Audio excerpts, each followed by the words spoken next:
దేవునికి స్తోత్రం.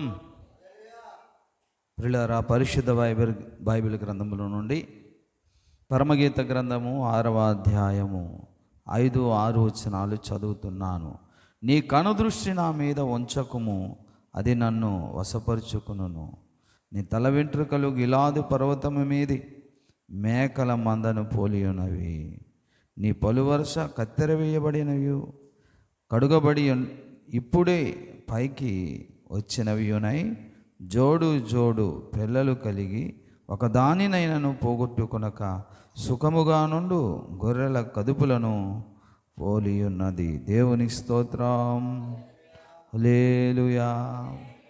ప్రార్థన.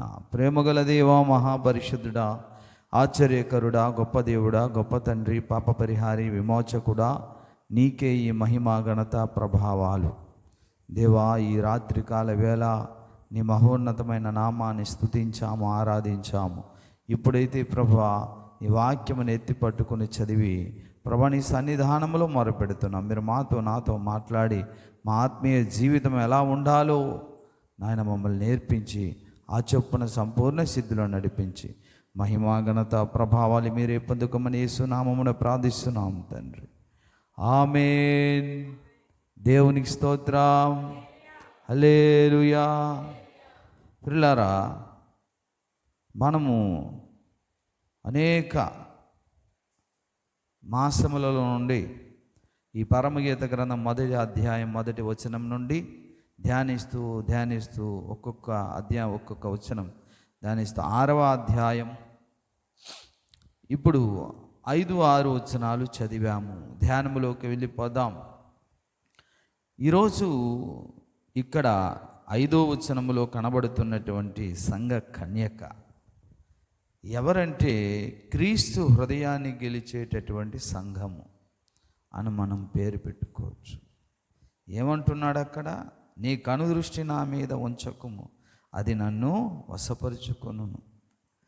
ప్రియులారా, ఏంటి కనుదృష్టి అంటే గత వారం చాలా లోతుగా చెప్పుకున్నాము, కానీ రికార్డ్ కాలేదు. ఈ ఫోను ఎందుకు రికార్డ్ అవ్వలేదు? మరలా ఫోన్ బాగు చేయడం జరిగింది, రికార్డ్ చేయడం కూడా జరుగుతోంది. కనుదృష్టి అంటే విశ్వాసముతో దేవుణ్ణి చూడాలి అని మనం చెప్పుకున్నాం. అదే సర్వేంద్రియాణం నయనం ప్రధానం. పంచ కర్మేంద్రియాలు, పంచ జ్ఞానేంద్రియాలని చెప్పుకున్నాం. అవన్నీ మరలా చెప్పను, కానీ మరి ఇంకా కిందటి వారం చెప్పనివి కొన్ని ఉన్నాయి, అవి చెప్పుకుంటూ వెళ్ళిపోతాం. మళ్ళీ చెప్తే మీకు కూడా ఇసుగు రావచ్చు. వెరీ గుడ్, మంచిదే.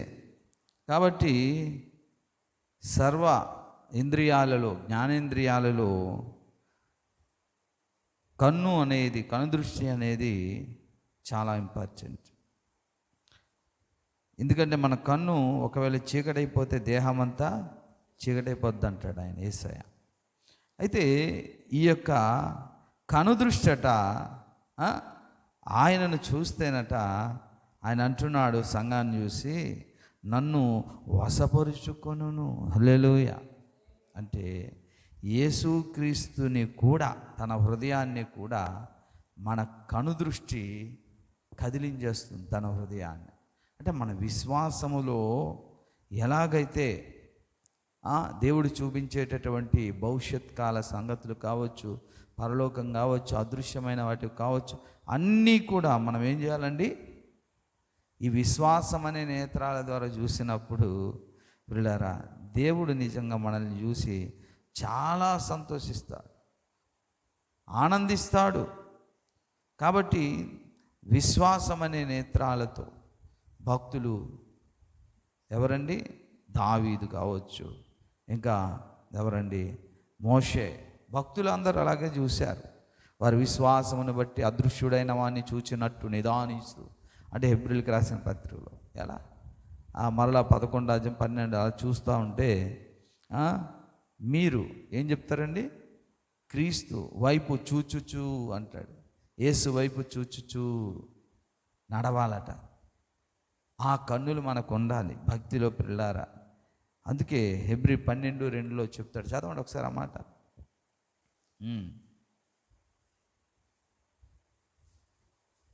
హెబ్రీ 12:2.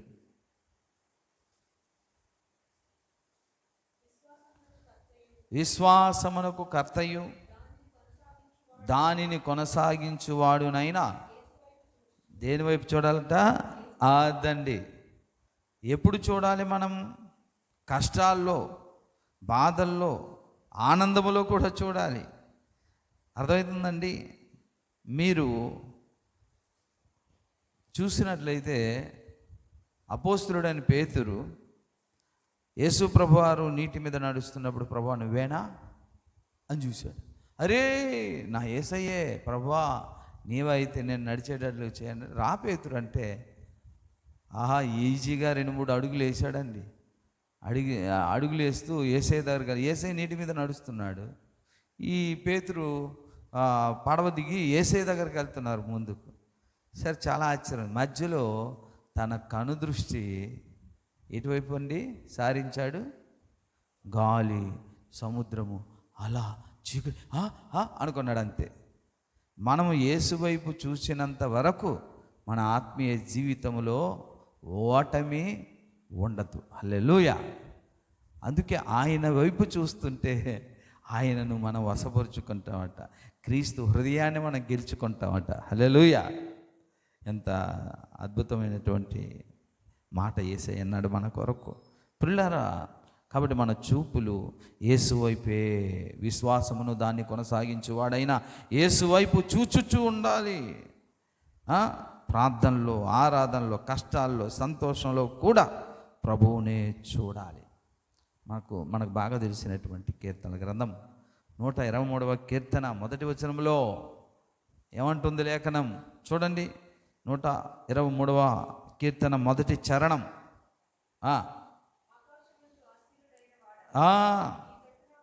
అదండి. హల్లెలూయా.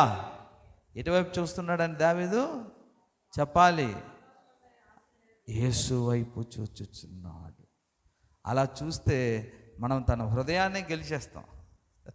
హల్లెలూయా. నా హృదయాన్ని గెలుచుకున్నావురా, నా ప్రేమను గెలిచేసుకున్నావురా బిడ్డ అంటాడు ఆయన. హల్లెలూయా.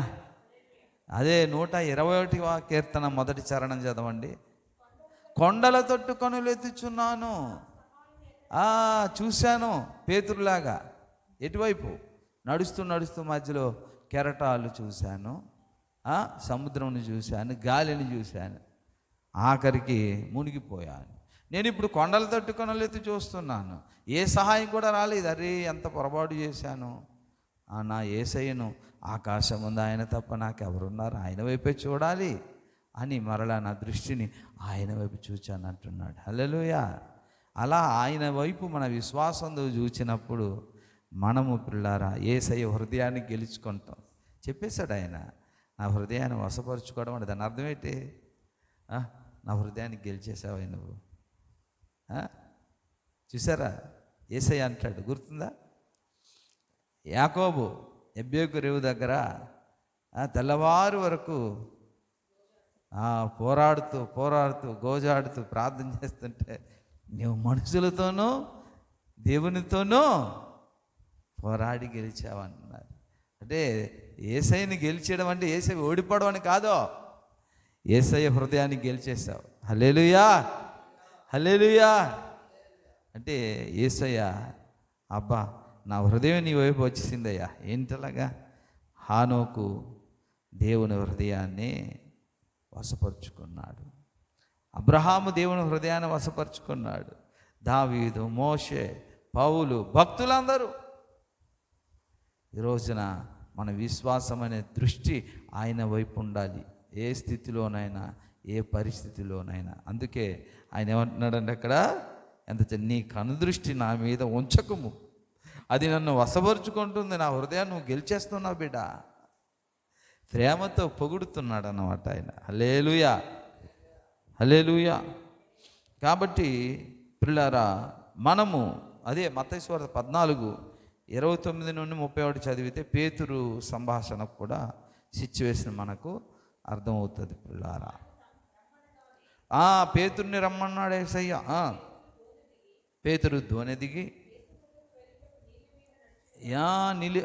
నడిచెను నీళ్ళ మీద, కానీ గాలిని చూచి భయపడి మునిగిపోసాగిన. చాలు, యేసుని చూచినంత వరకు ఎక్కడా మునిగిపోము మనం. అందుకే మనం ఎవరిని చూడాలి? నన్ను చూస్తే నా హృదయాన్ని గెలుచుకుంటావు బిడ్డ, నా హృదయాన్ని వశపరిచేసుకుంటావు. ఇక నా హృదయం నా దగ్గర ఉండదు, నీ దగ్గరకు వచ్చేస్తుంది. హల్లెలూయా, హల్లెలూయా. అదన్నమాట. దేవుని స్తోత్రం, హల్లెలూయా. పిల్లారా, ఆ విధంగా మళ్ళీ ఏమంటున్నాడు అక్కడ చూసారా? ఇక్కడ పరమగీత గ్రంథములో 6వ అధ్యాయంలో 5వ వచనంలో నీ తల వెంట్రుకలు అన్నాడు మళ్ళీ అక్కడ. అవునా? నీ తల వెంట్రుకలు గిలాదు పర్వతం మీద మేకల మందను పోలి ఉన్నది. గిలాదు పర్వతం అంటే గిలాదు పర్వతపు మేకల వంటి సమర్పణ. అంటే గిలాదు పర్వతం అంటే సమృద్ధి అయినటువంటి పచ్చిక దొరికి అందంగా కనిపించేటటువంటి పర్వతం అది. అలాగే ఏం చేయాలట? ఇక్కడ తల వెంట్రుకలు అలా ఉన్నాయని చెప్పాడు కదా. ఈ తల వెంట్రుకలు అనే మాట ఎందుకు ఆయన అలా అన్నాడంటే, గత వారం కూడా కొంచెం చెప్పుకున్నాం మనం. ఈ తల వెంట్రుకలు ఎలా కనిపిస్తున్నాయట? గిలాదు పర్వతం మీద మేకల మందల్లా కనబడుతున్నాయంటే, గిలాదు పర్వతము సమృద్ధిగా ఉంటుంది, అందంగా ఉంటుంది. నీ వెంట్రుకలు అలా ఉన్నాయనుకుంటే నీ ఆత్మీయ జీవితము నాకు సమర్పించుకోవాలి, అర్పించుకోవాలి. అంటే సమర్పణ జీవితము ఎలా ఉండాలి? అందంగా, బలముగా, అనుకువగా ఉండాలి. గుర్తుందా? ఇదే విషయాన్ని మనము సంఖ్యాకాండము 6వ అధ్యాయం 1 నుంచి 7 వరకు చదివితే నాజీరు చేయబడిన వ్యక్తులు దేవునికి సమర్పించుకుంటారండి. దేవునికి సమర్పించుకున్నవారు తల మీద మంగళగత్తి పడకూడదు, అంటే తల కట్ చేసుకోకూడదు, తల వెంట్రుకలు. ఎందుకు? సమర్పణ జీవితం. అర్థమవుతుందండి? ఆ సమర్పణ జీవితం, ఆ వ్యక్తులు ఎలా ఉండాలి? అందంగా,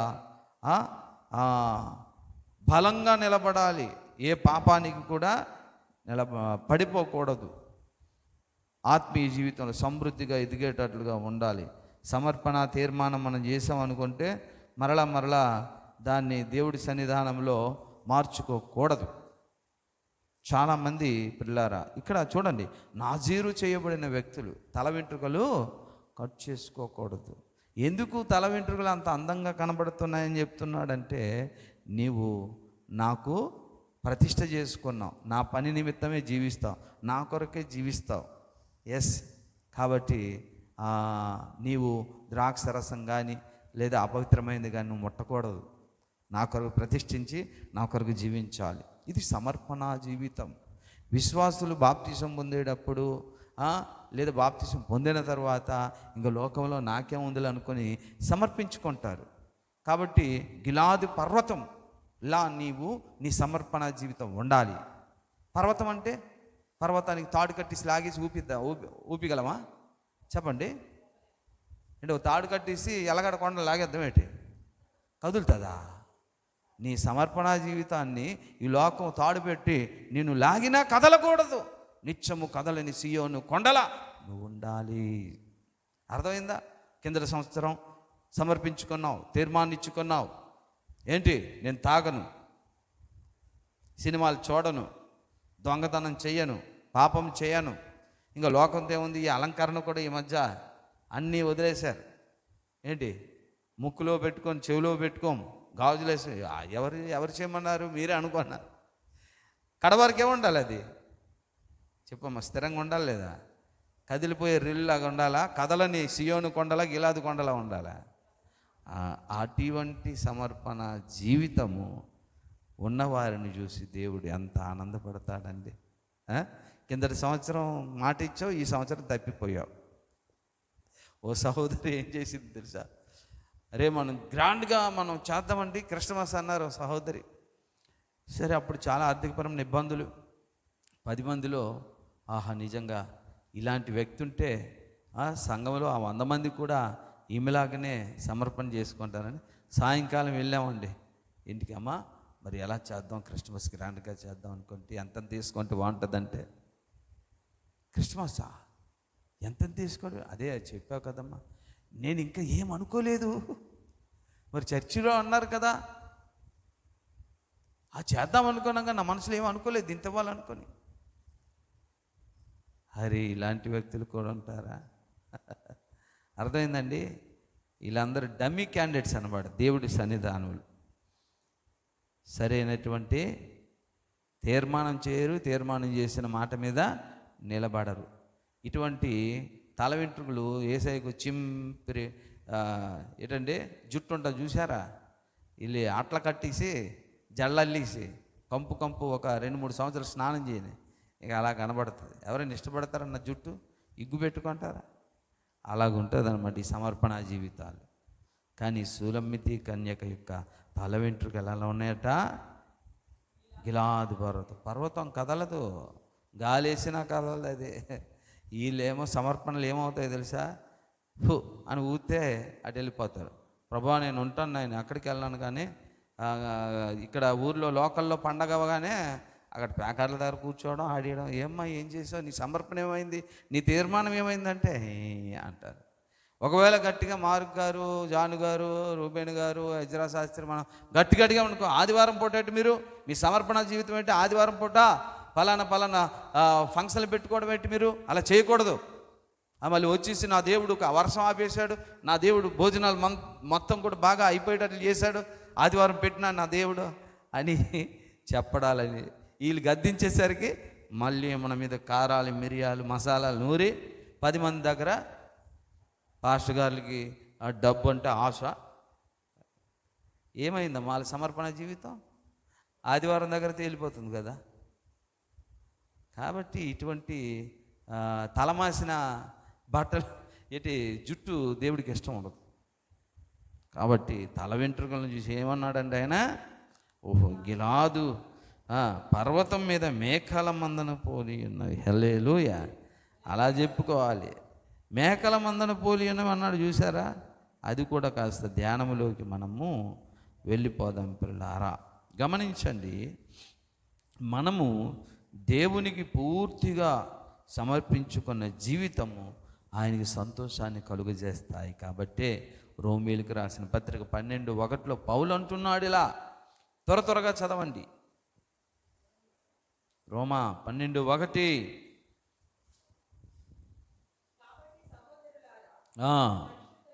పరిశుద్ధమును దేవునికి అనుకూలమునునైనా సజీవ యాగముగా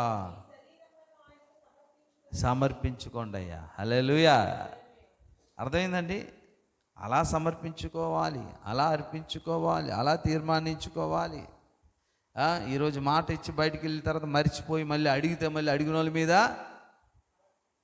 అలగడం కాదు, చెడ్డ ప్రచారం చేయడం. ఏం చేస్తాం మరి? యాకోబు 1:2 చదవండి ఒకసారి. యాకోబు 4:10. యాకోబు 4:10 చదవండి.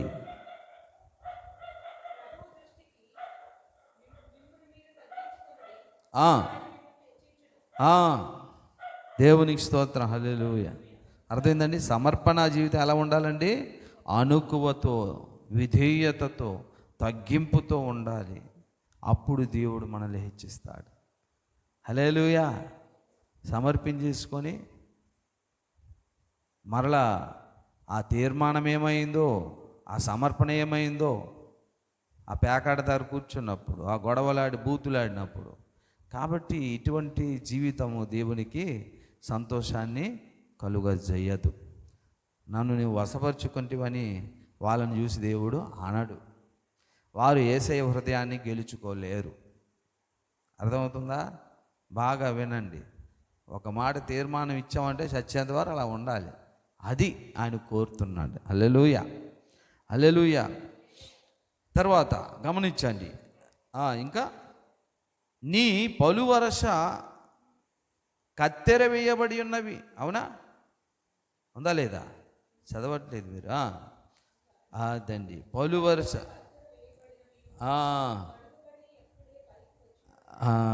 చూసారా? పళ్ళు నోటి దంతాలు పిల్లారా.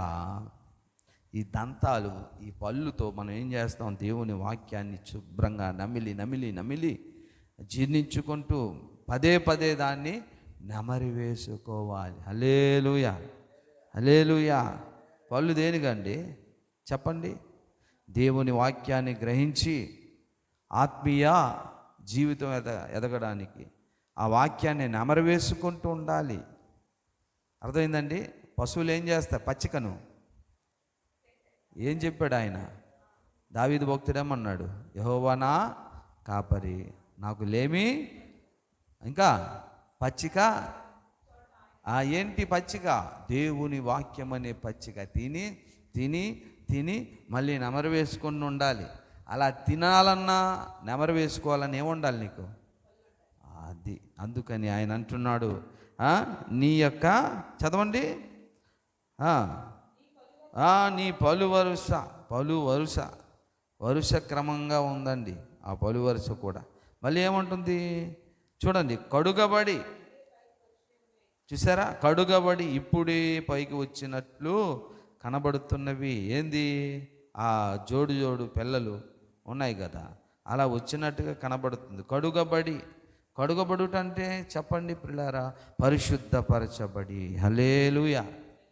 నీవు ఎప్పుడైతే దేవుని వాక్యాన్ని ఆత్మీయ జీవితంలో విశ్వాసము ద్వారా విని చదివి ధ్యానిస్తూ నములుతూ తింటూ మనం వాక్య భక్షకులు కావాలంటాను. ఎప్పుడు తిని ఏమవుతుందండి? వాళ్ళు మాత్రం క్లీన్ అయిపోయినట్టుగానే మన ఆత్మీయ జీవితం పూర్తిగా వాక్యము ద్వారా కడగబడుతూ ఉంటుందన్నమాట. కంపు కొట్టదు. హల్లెలూయా. ఎలా ఉండాలి? ఎలా కడుగుతున్నాడట ఆయన? ఎఫెసీయులకు రాసిన పత్రిక 5వ అధ్యాయం 27లో చెప్తాడుగా. ఎఫెసీ 5:27.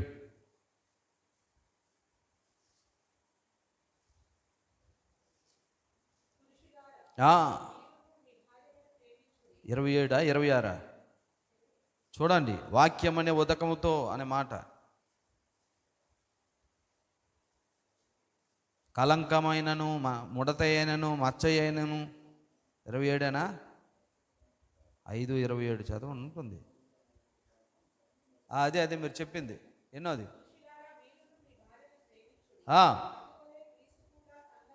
సంఘముని ప్రేమించి కలంకమైనను ముడత అయినను అట్టిది మరి ఏదైనాను లేక చాలు ఇప్పుడే కడగబడి ఉందా లేదా? అలా కడగబడినట్లుగా దేవుని వాక్యము చేత కడగబడేటట్లుగా నువ్వు కనబడుతున్నావు. ఎందుకు అలా కడబడుతున్నావు అంటే, నీ పలువరస అంతా కత్తెరలా వేయబడిన ఎందుకుందంటే ఆ పళ్ళతో బలమైన ఆహారాన్ని నువ్వు తింటున్నావు. హల్లెలూయా. తింటూ దాన్ని ధ్యానిస్తున్నావు. అందుకే ఆత్మీయ దంతాలు కావాలి నీకు, ఆత్మీయ కళ్ళు కావాలి నీకు, ఆత్మీయ నాలుక కావాలి, ఆత్మీయ చెవులు కావాలి నీకు. ఆత్మీయ చెవులు తెలుసు కదా, ఇప్పుడు ఆత్మీయ దంతాలు ఇవి. అర్థమైందండి? కనుక మనము దేవుని వాక్యాన్ని బలముగా తినాలి, దాన్ని జీర్ణించుకోవాలి, నెమరు వేసుకోవాలి. అప్పుడు మనకు ఆరోగ్యం మొత్తం టోటల్ బాడీ కూడా ఏమవుద్ది అనుకుంటే దేవుని వాక్యం చేత శుద్ధి చేయబడుతుంది. అలా చేయడానికే కదా యేసయ్య తన వాక్యముతో మనకు ఉదక స్నానం చేస్తున్నాడు. హల్లెలూయా. అయితే అలా స్నానం చేయబడి వాక్యం వినడము తినడమే కాదు, అనుసరించాలి. అది యాకోబు రాసిన పత్రికలో 1వ అధ్యాయం 2వ వచనంలో సెలవిస్తుంది. వినేసి వెళ్ళిపోవడం కాదు, తీర్మానించి వెళ్ళిపోవడం కాదు. నీ బ్రతుకు కాలమంతా నాజీరు వ్రతము జీవితమంతా అనుసరించినాడే నిలువెల్ల దెబ్బలు. అలా యేసులా జీవితాంతం నాజీరు వ్రతం చేయాలి. మధ్యలో నాజీరు వ్రతానికి భంగం కలుగు చేసిన సంసోన్లా జీవించకండి. సంసోన్ కూడా తల్లి గర్భంలో నుండే నాజీరు వ్రతాన్ని దేవుడు ఏర్పాటు చేశాడు. తర్వాత మధ్యలో తన తీర్మానం గట్రా బలహీనమైపోయింది. ఒక దెలీలా, ఆ గొప్ప కొండలాంటి మనిషి, ప్రతిష్ఠించబడిన వ్యక్తి, చిన్న తాడేసింది. తాడేస్తే చూడండి, గొప్ప గొప్ప వాళ్ళందరూ తాడులు కట్టేసి లాగినా ఏం చేయలేకపోయారు. కానీ దెలీలా ఉరితాడు వల్ల పడిపోయింది అంతే. ఎవరు? నాజీరు పొందిన వ్యక్తి సంసోన్. ఇప్పుడు చదవండి, విన్న వాక్యమే కాదు, మన బ్రతుకులో అనుసరించాలి. నా సహోదరులారా, ఎరిగి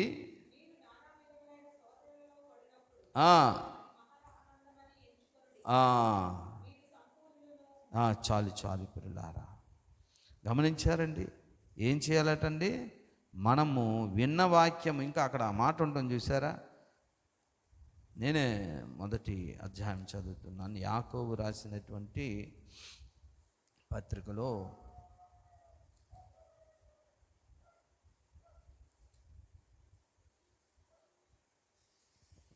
ఆ 22 అండి, 22, 1:22. నేను 2 అని చెప్పాను. మీరు వినువారు మాత్రమయ్యుండి మోసపుచ్చుకొనకుండా వాక్య ప్రకారము ప్రవర్తించేవారనయుండు. హల్లెలూయా. ఎవడైనను వాక్యమును విని వాడయుండి దాని ప్రకారం ప్రవర్తించకపోతే వాడు అద్దములో తన సహజముఖమును చూసుకున్నట్లు ఆ మనుషుని పోలి ఉన్నాడు. వాడు తన్ను చూసుకొని అవతలికి పోయి తానెట్టివాడు వెంటనే మరచిపోవును కదా. యేసయ్య దగ్గరకు వచ్చాడు, నేను పాపినని ఒప్పుకున్నాడు, దేవుడు నాతో మాట్లాడాడు, ఇప్పుడే అద్దంలో నా జీవితం చూపించాడు, వాక్యం అని అద్దంలో అంటాడు. మన ఇంటికి వెళ్ళి అద్దంలో చూసుకుని మళ్ళీ బయటకు వచ్చి మొహం మరిచిపోయినట్లుగా యేసయ్య దగ్గరకు వచ్చి ప్రార్థన చేసి వాక్యం ద్వారా విన్నగానే మళ్ళీ బయటికి వెళ్ళిన తర్వాత ఇంకా లోకం పేకాట, ఇది అది, ఏంటి భోజనాలు, తిండిపోతాను, త్రాగుపోతాను, ఇది అది అయిపోయింది. ఎందుకయ్యా నీ జీవితం? ఇది సమర్పణ జీవితం అంటారా ఏంటా? అలా ఉండొద్దు. గిలాదు పర్వతాన్ని తాడేసి కదిలించేద్దామా? కుదరదు. అర్థమైందండి? అందుకని విన్న వాక్యం మనం ఏం చేయాలండి? నెమరు వేసుకొని ప్రవర్తించాలి. దేవునికి స్తోత్రం, హల్లెలూయా. పిల్లలారా చూడండి, మళ్ళీ ఎలా ఉన్నాయటవి? జోడుగా చదవండి అన్నమాట. పరమగీతం 6:6. ఇప్పుడు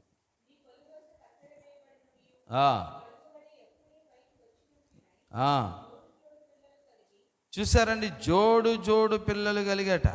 దాని అర్థం ఏంటి?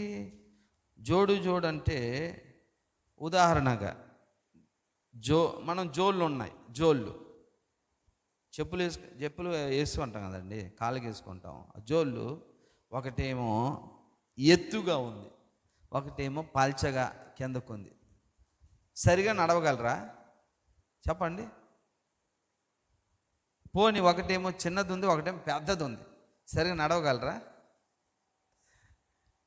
రెండు సరి సమానమైన, ఒకటేమో రెడ్డిది ఒకటేమో నల్లడిది వేసుకుంటారా మీరు? అరే చిచ్చి అంటారు. అంటే రెండు ఎలా ఉండాలండి? సమతుల్యముగా, సరి సమానముగా ఉండాలి. జోడుగా ఉన్న పళ్ళు. అంటే దాని అర్థం ఏంటంటే పిల్లారా, మనము మన బ్రతుకుల్లో చాలామంది ఏం చేస్తారో తెలుసా? ప్రతిదీ సమతుల్యమైన భక్తిలో ఉండాలి. మనకేమో సత్యం తెలుసు, సత్యం ఒకటి తెలిస్తే చాలదు బిడ్డ, ప్రేమ కూడా ఉండాలి. అందుకే ప్రేమ కలిగి సత్యం చెప్తే వింటాడు, కానీ నాకు సత్యం తెలుసురా, ఏం ప్రేమిస్తారా, సత్యం చెప్తా నమ్మరా అంటే ఎప్పుడు వాడు నమ్మడు. ఏం ప్రేమరా బాబు, నీ సత్యం చెప్తే మాకు వదిలే. సాటి మనిషిని ముందు మనిషిగా గౌరవించి ప్రేమించు. కాబట్టి రెండు ఉండాలి, ప్రేమ ఉండాలి, సత్యము ఉండాలి. అందుకే ప్రేమ కలిగి సత్యము చెప్పుచు అంటాడు ఎఫెసీయులకు రాసిన పత్రిక 4వ అధ్యాయంలో. కనుక పిల్లరా, జోడు సరిగా ఉండాలి, ఈడు జోడులాగా. అందుకని సత్యము ప్రేమ ఉండాలి. జోడు పిల్లలు కలిగి అంటే విశ్వాసం ఉంది. చాలామంది విశ్వాసులే, క్రియలు ఉండవు. ఏముండవు? క్రియలు ఉండవు. విశ్వాసం ఉంటే క్రియలు ఉండాలి, క్రియలతో విశ్వాసం ఉండాలి. క్రియలు లేని విశ్వాసము మృతం కదా. కాబట్టి జోడు రెండు ఉండాలి. మాకు విశ్వాసం ఉందంటే ఏం పర్లేదు, ఎంత భక్తి తెలుసా, పక్కోడికి మాత్రం ఓ 10 రూపాయలు సహాయం చేయవు. ఏం కావాలి? అని భక్తి ఆవిడ కావాలి అతనికి. కాబట్టి ఏం చెప్తుంది ఇక్కడ?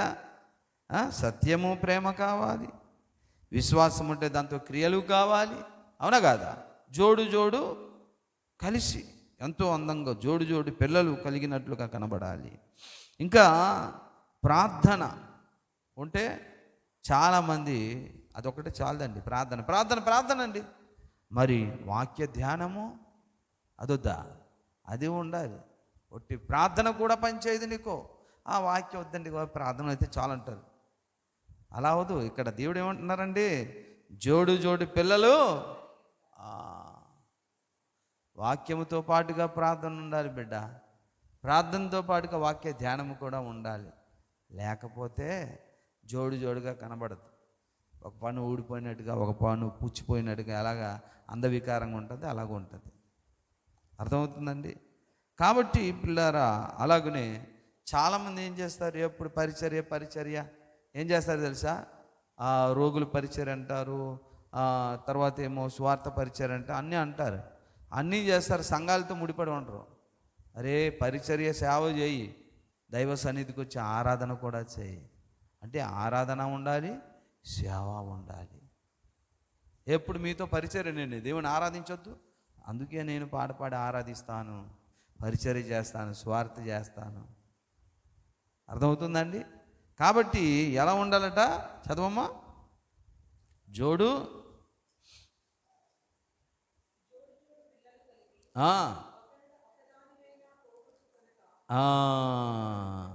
హల్లెలూయా.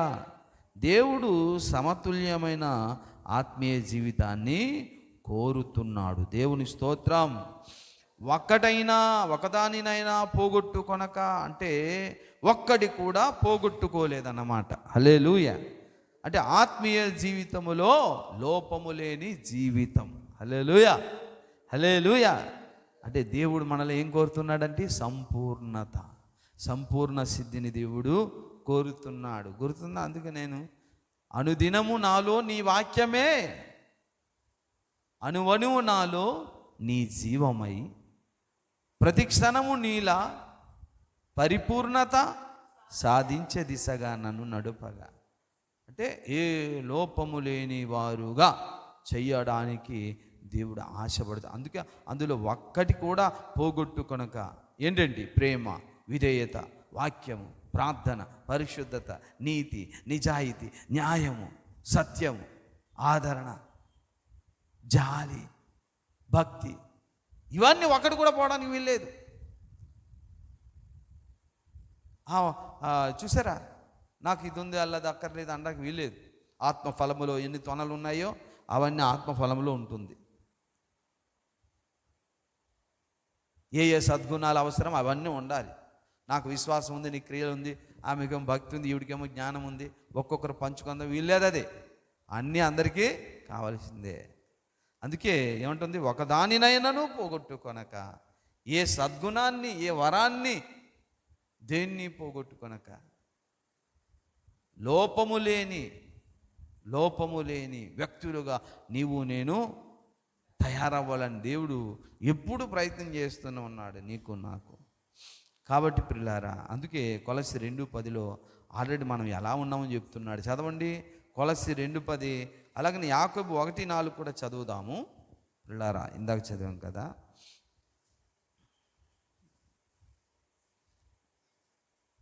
కొలస్సీ 2:10. చాలు మీరు ఆయన యందు సంపూర్ణులై ఉన్నారట. యాకోబు 1:4 కూడా చదవండి అమ్మా. మీరు సంపూర్ణులను అనునాంగులను ఏ విషయములోనైనాను కొదువలేని వారై. చూసారా, ఒకదానినైనాను మీరు పోగొట్టుకోకుండా అన్ని విషయాల్లో ఏ లోపము లేని సర్వాంగములు కూడా ఏ లోపము లేని ఆరోగ్యవంతులుగా ఉండాలి. హల్లెలూయా. కొనసాగించుకొనుడి. అది దేవుడు కోరుకుంటున్నటువంటి, మన యందు కోరుకుంటున్న గొప్ప సద్గుణాలు పిల్లారా. కాబట్టి నిజానికి మనము పిల్లారా ఏం చెప్పామండి? క్రీస్తు హృదయాన్ని గెలిచేటటువంటి సంఘముగా, విశ్వాసిగా నువ్వు నేను ఉండాలని ఆయన కోరుతున్నాడు. కనుక యేసుక్రీస్తుపై నిలిచిన విశ్వాస దృష్టి మన బ్రతుకుల్లో ఎప్పుడు విజయ పదములో నడిపిస్తుంది. దృష్టి పక్కకు సారిస్తే మునిగిపోతాం, జారిపోతాము. రెండవదిగా సమర్పణతో కూడినటువంటి జీవితం ఉండాలి. ఆ సమర్పణ సియోను కొండల, గిలాదు పర్వతంలాగా దిట్టంగా ఉండాలి. ఏ గాలికి పడితే ఆ గాలి కొండలు ఊగిపోవు. అర్థమైందండి? నిలబడాలి సమర్పించుకున్నామంటే.